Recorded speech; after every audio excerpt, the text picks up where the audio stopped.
Ketua Biro Politik Hamas Ismail Haniyeh mengatakan pihaknya terbuka terhadap perundingan untuk mengakhiri perang yang sedang berlangsung dengan syarat.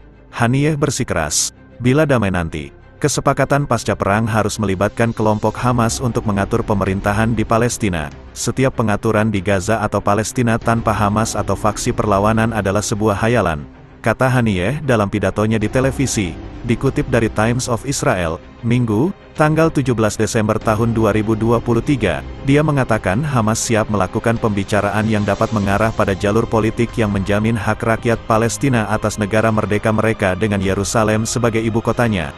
Ia pun berjanji akan menertibkan rumah warga Palestina di tepi barat dan jalur Gaza.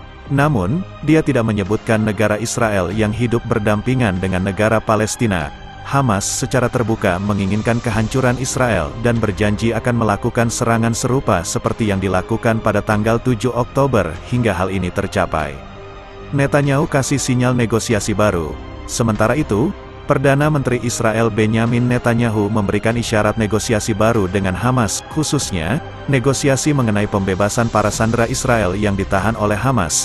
Dalam sebuah konferensi pers yang disiarkan televisi pada hari Sabtu, Netanyahu menyebut konflik ini sebagai perang eksistensial, yang harus diperjuangkan sampai menang meskipun ada tekanan dan biaya. Dia bahkan mengatakan, bahwa Gaza akan didemilitarisasi dan berada di bawah kendali keamanan Israel. Pernyataannya muncul sehari setelah pasukan Israel secara tidak sengaja membunuh 3 warganya sendiri dari lebih 100 tawanan.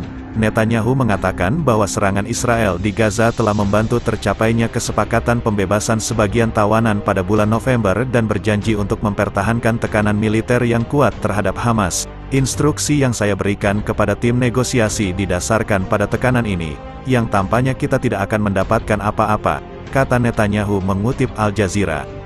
Komentar Netanyahu muncul setelah Kepala Mossad, Badan Intelijen Israel, bertemu dengan Perdana Menteri Qatar, negara yang menjadi penengah antara Israel dan Hamas, dan yang upayanya menghasilkan gencatan senjata selama 7 hari dan pertukaran sandera pada bulan lalu. Sebelumnya pada hari Sabtu, Qatar mengkonfirmasi bahwa pembicaraan sedang berlangsung untuk kemungkinan gencatan senjata baru.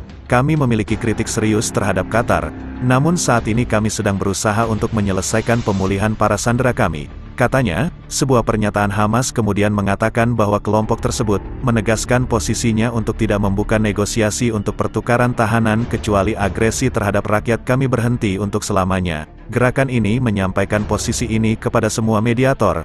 Tambahnya, pada hari Jumat, pasukan Israel mengakui bahwa mereka secara keliru membunuh 3 sandera yang ditawan Hamas. Semuanya berusia 20-an tahun, di daerah Sijaiyah, kota Gaza, di mana pasukan terlibat dalam pertempuran sengit dengan Hamas.